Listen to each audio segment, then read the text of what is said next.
Can smart drugs and nootropics help you to work harder and longer? Smart drugs, also known as nootropics, are supplements, medications, and even nutrients that can provide some kind of cognitive benefit. While it might sound like science fiction, it is now thought that a huge number of Silicon Valley executives rely on nootropics every day in order to perform their very best. So is this the secret that you've been missing out on? Is this all you need to tap into your true, limitless brain? Or is it a one-way trip to chemical imbalance? Let's find out. First, it's worth mentioning that there are a lot of different kinds of nootropic, and they vary drastically in terms of their potency and mechanism of action, meaning the way they work. For example, caffeine can be considered to be a nootropic in some ways, but it's hardly going to change your life. Many nootropics fall into a similar category. L-theanine is a popular supplement for reducing anxiety, especially from caffeine, while also providing calm energy. This comes from green tea and carries no known side effects.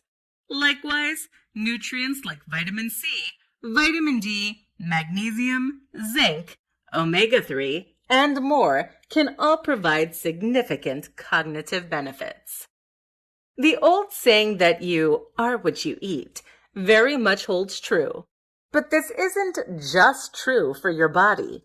Your brain relies on the nutrients you provide it with in order to create important neurochemicals, to repair damaged neurons, and to provide energy for countless activities. For that reason, it is absolutely crucial that you eat a balanced, varied, and nutritious diet if you want your brain to perform optimally. Okay. So what about the groundbreaking stuff? What about the stuff that those CEOs are taking? Well, this is a little more potent and tends to include medications that are typically prescribed for other things. These come with a variety of side effects, but also offer much more profound changes in brain function. One of the most interesting of these is modafinil. Modafinil is prescribed predominantly for narcolepsy and is a wakefulness agent. This works slightly differently from stimulants like caffeine or fellow nootropic Adderall. That means you shouldn't experience jitters, but should rather simply feel more awake and more focused. Top performers like modafinil because it allows them to work longer hours without burning out. But they also like it because it makes them more focused, more awake, and even better at creative problem solving. So, is it perfect? Sadly not. For starters, there are a few mild side effects. These include appetite suppression, more frequent bowel movements, headaches, and poor sleep. Those effects can be explained by the way that modafinil works, by interacting with orexins, chemicals that regulate our sleep cycle. Turns out our sleep cycles are strongly linked to our appetite, bowel movements, and other cycles too. Modafinil can also cause mild headaches for some people and anxiety. Modafinil isn't thought to be addictive or harmful in any serious way, but keep in mind that there are very few long-term studies. So what should you take from all this? Well, that's really up to you. I'm not here to tell you what to do with your life, but rather to give you the facts so you can make your own decisions. But consider this. While CEOs might be able to get an edge on the competition by using drugs, there are many other ways to optimize yourself for better performance. Better sleep, the right nutrition, and even exercise can all help you to perform better both physically and mentally. And this has far longer-term benefits than any pill you can pop. Closing open loops and how to stop thinking about work. A term that every entrepreneur, solopreneur, and wantrepreneur should know about is The Zeigarnik effect. However, I highly suspect that you don't know this term, and that you probably have never heard of it before. That's a shame, seeing as understanding this concept is what can help you to gain a better separation between work and relaxation, while also being more focused and more productive. So what is the Zeigarnik effect? Essentially, the Zeigarnik effect is an effect that explains why we sometimes find it hard to let something go. If you have heard of the Zeigarnik effect, it's probably because you've heard the story of how it was first discovered by psychologist Bluma Zeigarnik. Zeigarnik was, the story goes, enjoying dinner at a restaurant with her friends. She was amazed to find that the waitress serving their table was able to remember all of their names, as well as all of their orders, without needing to write anything down. But what was strangest to Zeigarnik of all was that when she returned to the restaurant to retrieve her forgotten purse, the waitress didn't even recognize her. How could she remember so much detail about her and her party, only to then forget everything again? Thus, she went about describing what we now know as the Zeigarnik effect. Essentially, when the brain is working on something actively, it keeps all of the information and ideas relating to that subject to hand. Not only that, but it also becomes much more tuned in to that frequency. You are more likely to spot things relating to the subject you're considering, and you're more likely to overhear people talking about that subject. This is something referred to as an open loop. Once you consider that task completed, though, the loop closes. So what does all this have to do with you as a solopreneur? Well, as a solopreneur, you are going to be juggling a lot of disparate tasks all at once. Chances are that some of these tasks will stay open when you switch off the computer and go downstairs to be with your family. But have you switched off in your mind? If there are ideas and thoughts relating to work still lingering in your mind, then you may find that the answer is no. You may find it is very difficult to focus on downtime with family or whatever else it is you choose to do, because your brain is still churning over and working out the problems you were struggling with during the day. This is why many of us find it so hard to switch off from work when our day is over. And it's the reason that many of us end up stressed and burned out as a result. The simple solution? Find a way to symbolically put a pin in whatever it is that you're doing. That could mean writing things down so that they're off your mind, or it could mean finding a way to complete the project. You'll find that there are actually a whole lot of smaller projects that will vie for your attention at any given time. Perhaps you have emails you need to answer or phone calls you need to make.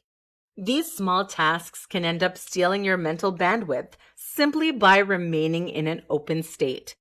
So if anything is very quick to finish, you should aim to finish it right away. Consider subscribing to the 1-minute rule. That is to say that any job that takes less than 1 minute to complete should be completed immediately upon receiving it. Digital minimalism, a crucial strategy for the solopreneur. Working as a solopreneur, it becomes extremely important to consider factors that can impact your productivity.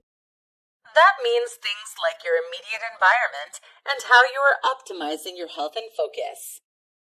What you need to do as well, though, is think about the psychological aspect of your work and the way you're mentally separating that from your daily life. This is where so many people who work from home go wrong. We start out with the best of intentions, set working hours, a separate work phone, but the temptation to work late one night or to work on a Sunday will always rear its head once we start getting behind. Problem is, this is habit forming and it creates a bad pattern. This is especially true if you work late on a weekday, as you'll then have less energy to work again on the next weekday, and that in turn will mean you're tired and lethargic and unproductive, meaning there's a good chance you'll be tempted to work late again. As we'll see later, sleep should be considered sacred if you work from home, and for everyone for that matter. What you need to do then is to set yourself strict specific parameters for working and to not work outside of those. This means that you have to start working at a very specific time and end at a very specific time. And if you run over and work looks like it's going to be late, then you have to just accept that it's late. It's not worth ruining your life to keep a client happy. Remember, the whole reason we're working this way in the first place is to live the lifestyle we want. But it's what you do outside of that time that is really going to make a big difference to your mental health, your productivity, and your ability to focus. That's because working online comes with a very particular challenge: unplugging. The problem is that even if you are mentally disciplined enough to stop working at a given time, you're still going to face the challenge of getting the privacy you need.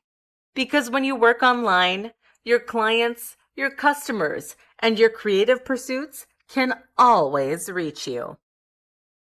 In other words, as long as you have a phone in your pocket, you are at risk of receiving an email about your work that will cause you stress and arousal and prevent you from properly relaxing.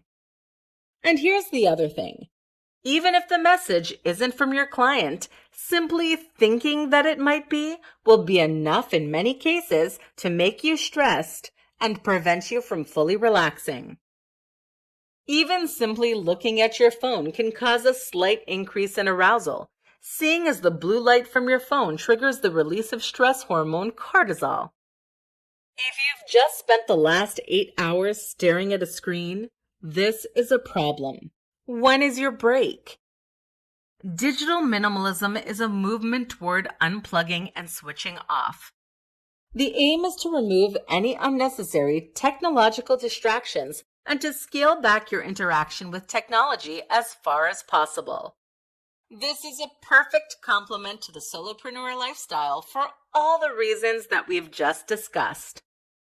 How do you get started? Here are just a few things you can do right now to scale back your reliance on technology. Have a separate phone for work.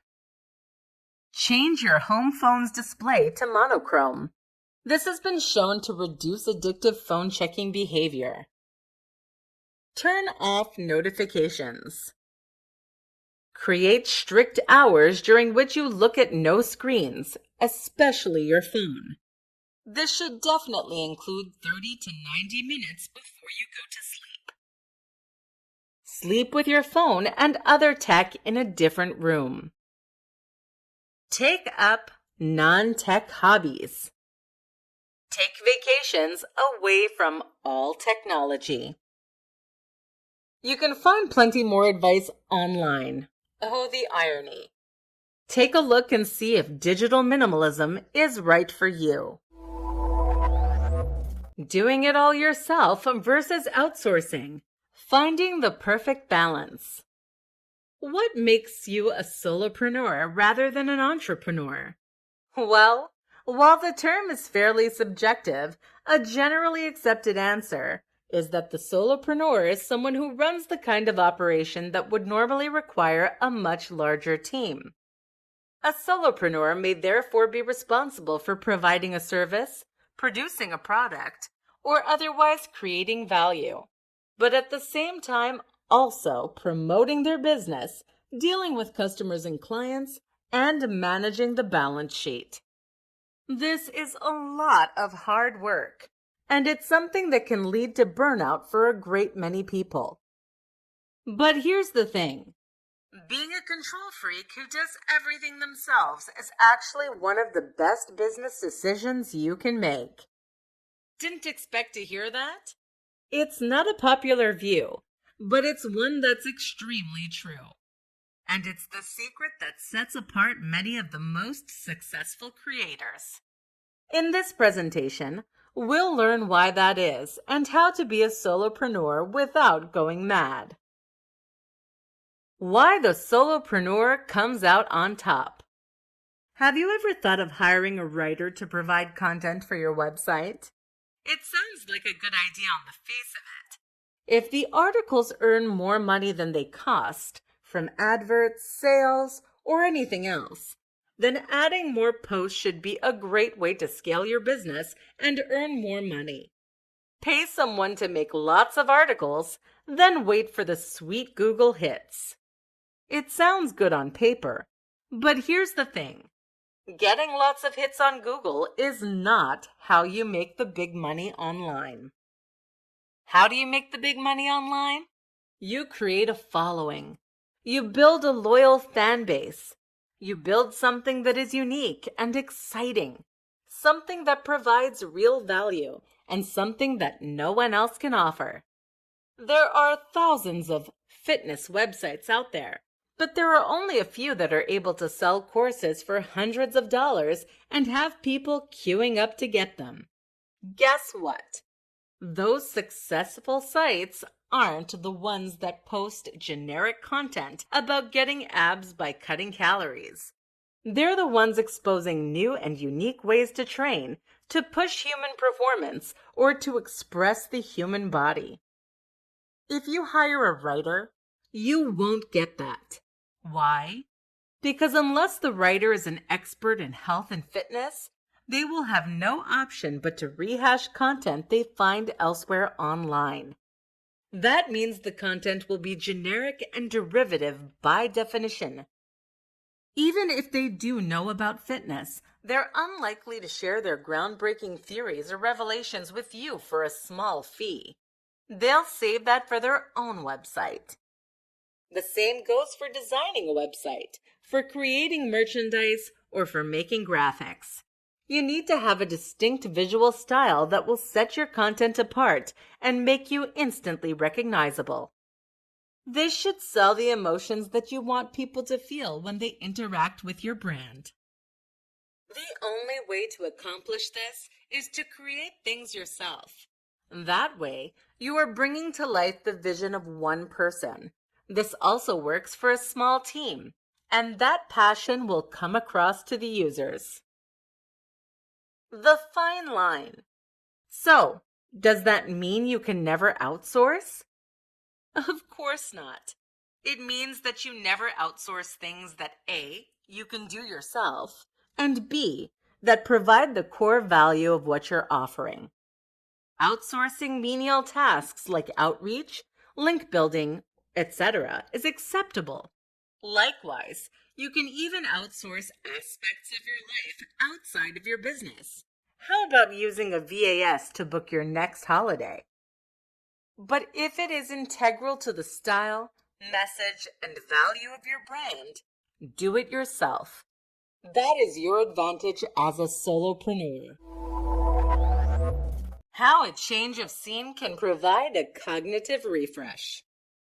One of the biggest challenges for anyone who works online is managing to stay productive and efficient without the external pressure of a boss breathing down their neck.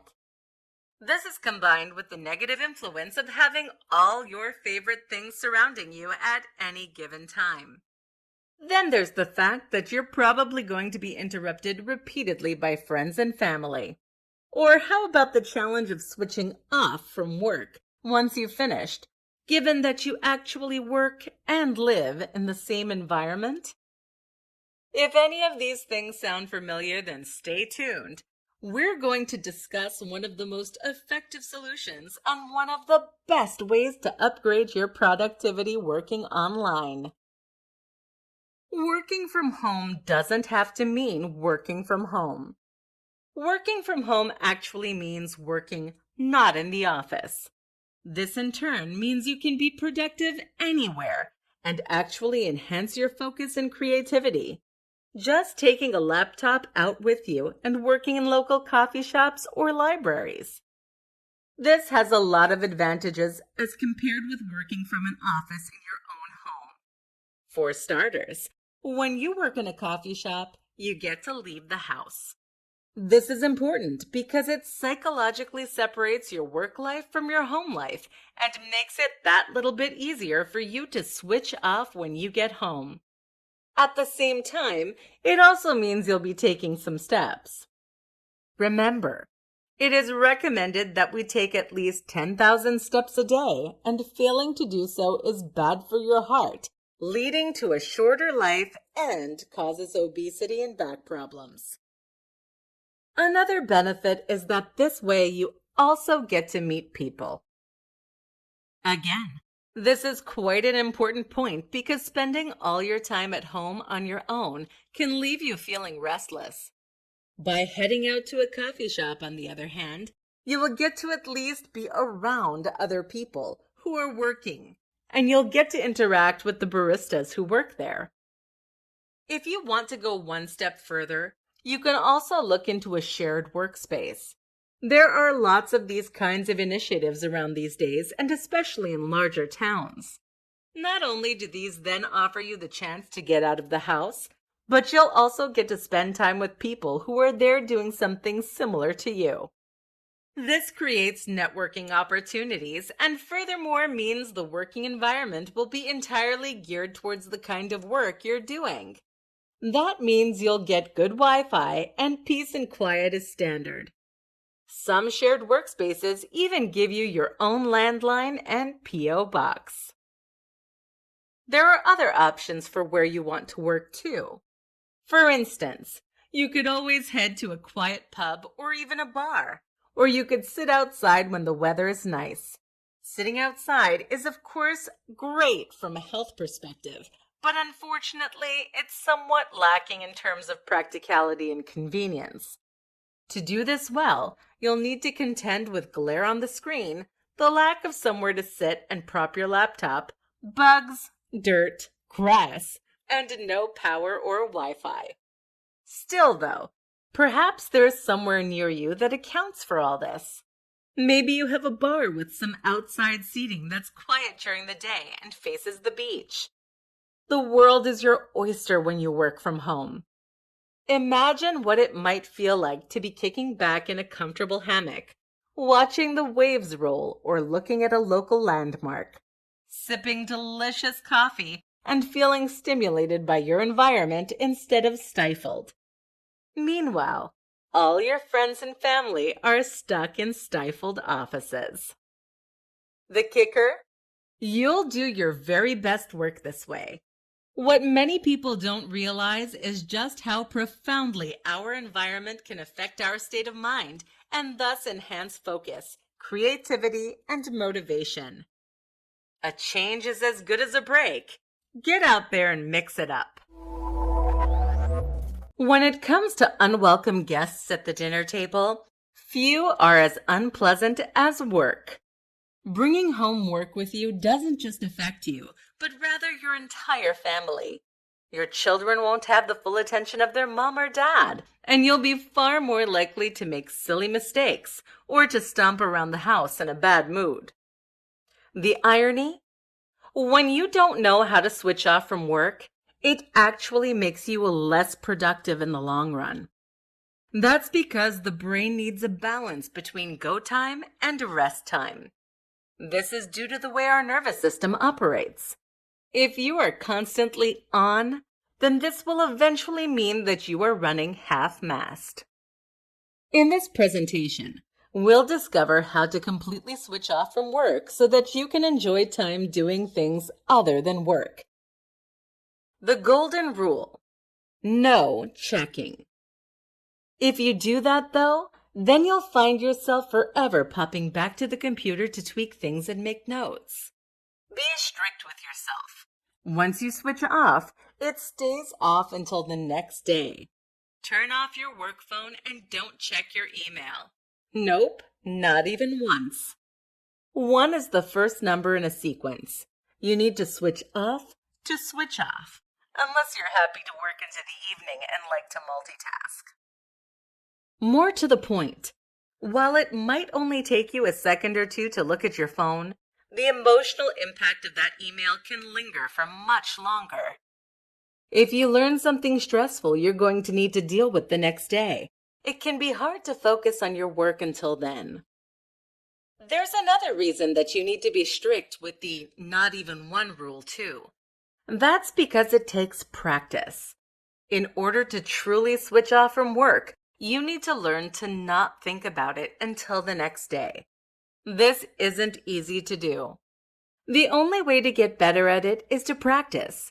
If you don't let yourself go a single evening without checking your email, then you will never get better. Use external tools.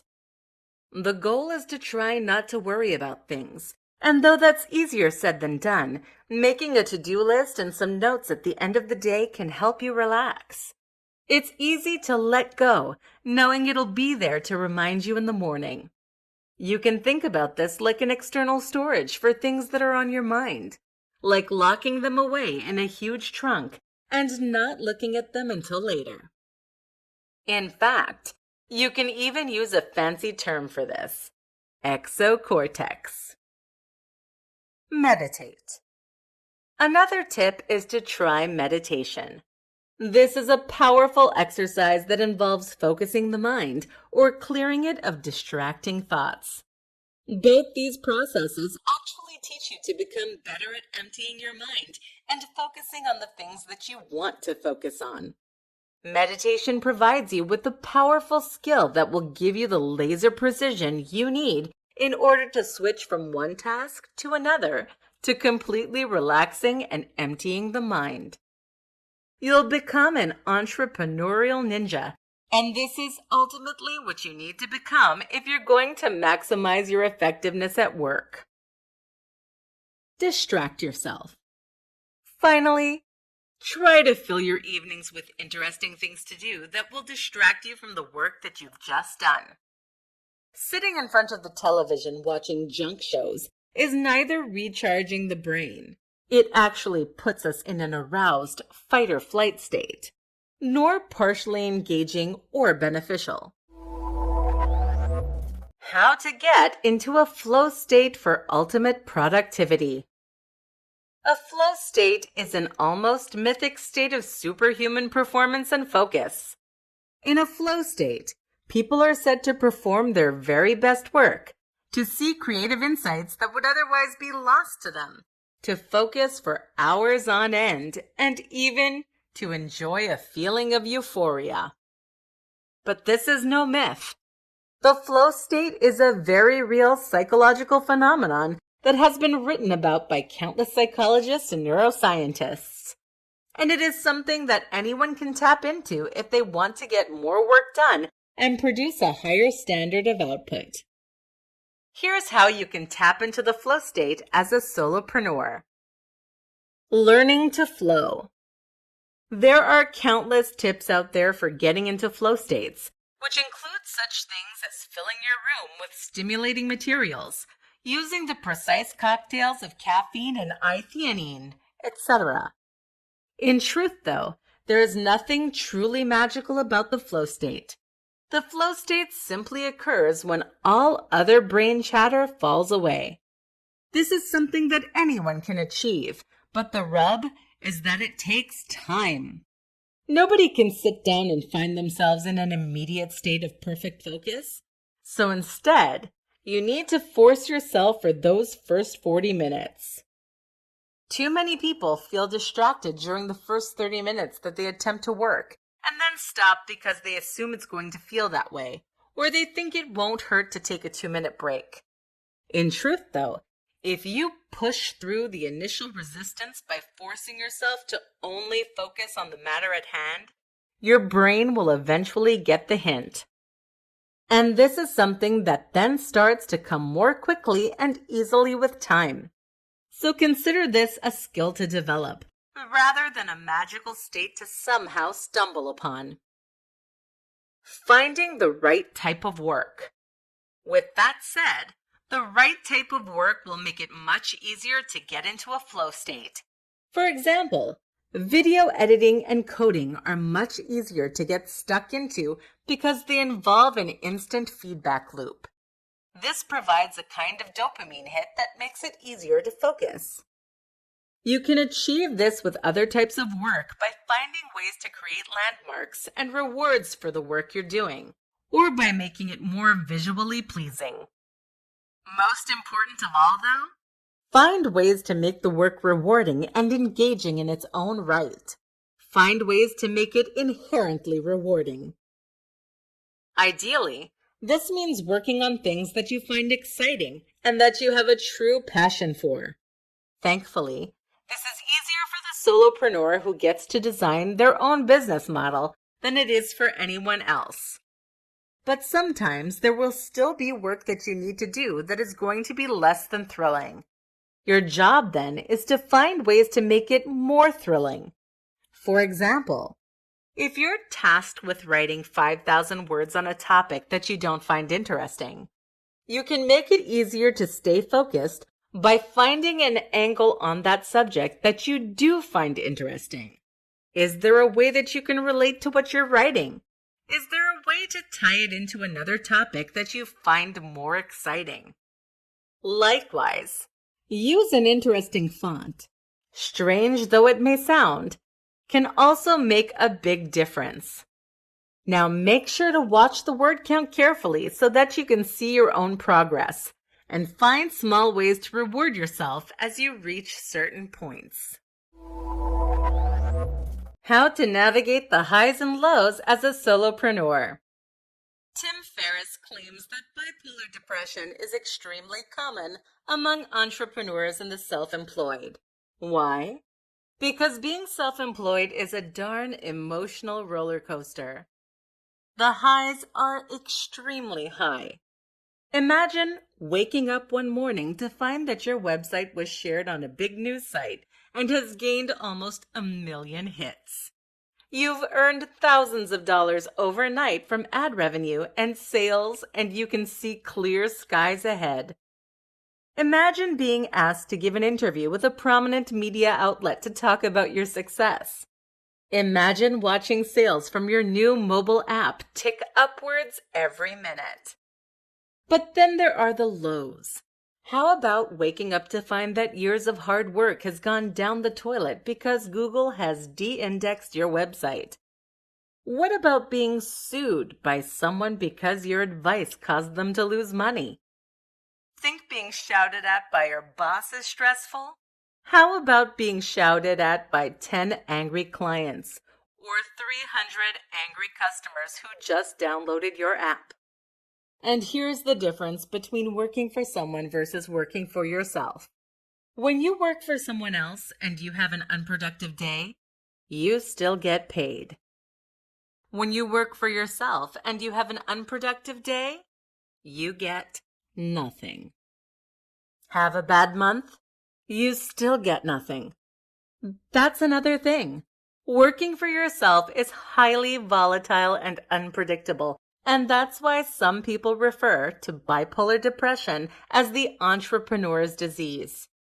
And on the flip side of this, your clients won't respect that your home time is your home time. They'll think nothing of emailing you at 5 a.m. in the morning on a Sunday to tell you the work you handed in 3 days ago was rubbish. And you'll have the same problem. You'll always be tempted to finish a little early on a Friday or to work a little late on a Wednesday. Goodbye body clock. Goodbye healthy sleep. Goodbye good quality work. Working from home gives you freedom, and that freedom can give you the option to become incredibly healthy, happy, and effective. At the same time, though, freedom also comes with responsibility. Fail to manage that time well, and it can all go wrong. So how do you navigate the highs and lows? How do you stay emotionally hardy and resilient? How do you maintain the strength of character to weather the storms? Because here's the thing, sunshine. Your ability to stay strong during these tough times is what will define you as a successful entrepreneur. That character trait is the predominant difference between highly successful business owners and those that sink under the weight of responsibility. First, you practice developing mental toughness. This is actually a key feature of military training, especially in elite units like the SAS. You can learn the techniques they use, but also practice getting outside of your comfort zone. Taking up CBT, cognitive behavioral therapy, is a very good idea. This is a practice that teaches you to distance yourself from stressful thoughts by changing the way you think about them. This can be transformative when it comes to dealing with difficult situations, especially when combined with meditation, which teaches you to keep your mind focused. Use cognitive stimulation. This means rehearsing scenarios in your mind in order to prepare for them, and in order to prepare contingency plans. If you do this properly, then no turn of events should come as a complete surprise to you, and you should be ready for any eventuality. Follow these tips and you'll find it's possible to stay sane even as things don't seem to be going well around you. Who else will hold everything together if you go to pieces too? How to use to-do lists and other external tools to remove mental baggage. Being a solopreneur means juggling a lot of balls and being fully responsible for an entire business. Even with a good balance of clients and no unreal expectations, you'll still likely find that things can get out of hand and you can find yourself stressed. When your client messages you at 8 p.m. on a Friday night saying that the work you did for them isn't very good, how can you possibly ignore it? Likewise, when it turns out the software update you released to your customers had a major bug in it on Friday night, again, what can you do? There are a few different systems and tools you can put in place that can help you in any of these situations. In this presentation, we're going to look at some of the most powerful. Autoresponders. The first and most straightforward tool or system to use is your email's autoresponder capability. This allows you to send an automated email to your clients, customers, and business partners whenever they message you after 6 p.m. or on a weekend, and this can say something like this. Thank you for your message. I'm afraid I will be out of the office until tomorrow at 9 a.m. and will be unable to respond until then. If you have a real emergency, then you can contact me on my home phone number at 000000000. But please don't call if it can wait until tomorrow. My working hours are between 9 a.m. to 6 p.m. Monday through Friday. This email is perfect because it tells your clients or customers why you haven't gotten back to them and gives them a means to get in touch if they really are in a dire situation. You should find, though, that very few people will actually abuse your home number, so you can be safe in the knowledge that you'll be undisturbed. That said, you can also stop imagining worst-case scenarios. Virtual assistants. A virtual assistant is someone who can handle all types of work on your behalf as long as they don't need to be physically present. Usually, these companies or individuals are based in India or in other countries with lower costs of living, so you'll likely only pay a few dollars for a day's work. Of course, you get what you pay for to an extent, so don't expect amazing quality English unless you are willing to pay top dollar.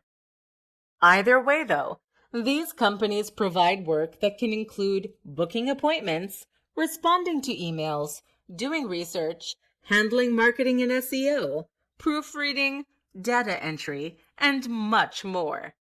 You can use a digital assistant then to outsource the boring but time-consuming aspects of your job while you focus instead on doing what it is that you do so well.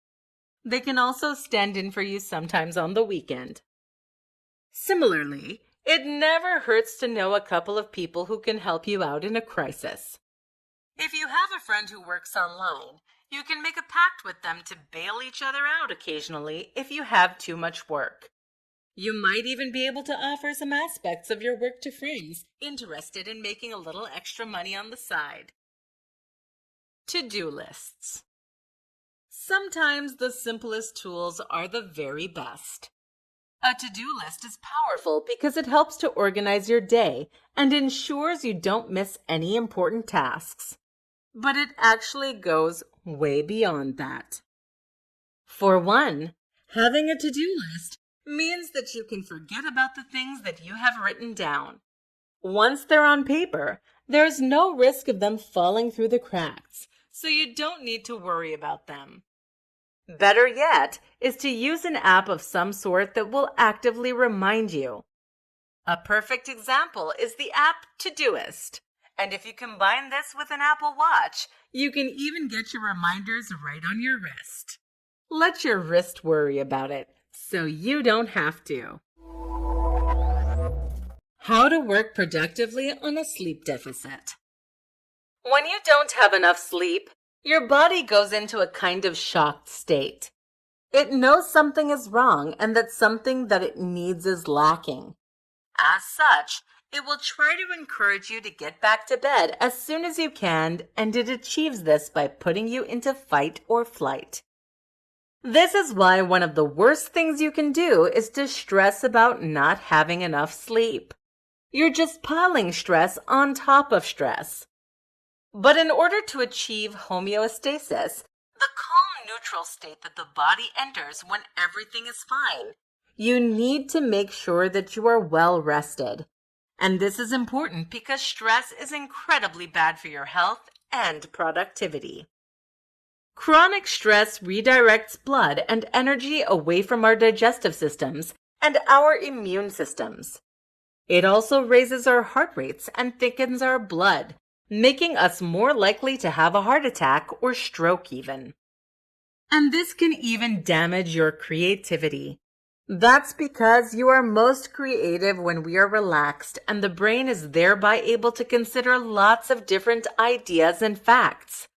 When we are stressed, we go into a state of tunnel vision and can often only focus on one thing at a time.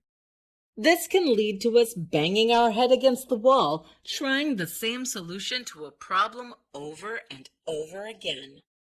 But what if you don't have any option? What if you're a new parent or you're jet lagged? How do you get productive even then? Reduce cortisol. The first aim should be to reduce stress. We do this initially by doing anything we can to lower stress hormones like cortisol. First, stop stressing about how little sleep you got. This creates a vicious cycle that ends with you in an exhausted heap. Next, restore your blood sugar. This also contributes to stress, but you can fix it by consuming slow-release complex carbohydrates. A good example is oatmeal. You can also try supplements. Phosphatidylserine is a fantastic supplement that naturally raises serotonin while lowering cortisol. 2 more tips. If you have the option to nap, take it. This can help to undo some of the damage caused by missing sleep. And finally, try to focus on tasks that don't require creativity or problem solving. Instead, aim for zombie tasks, like answering emails.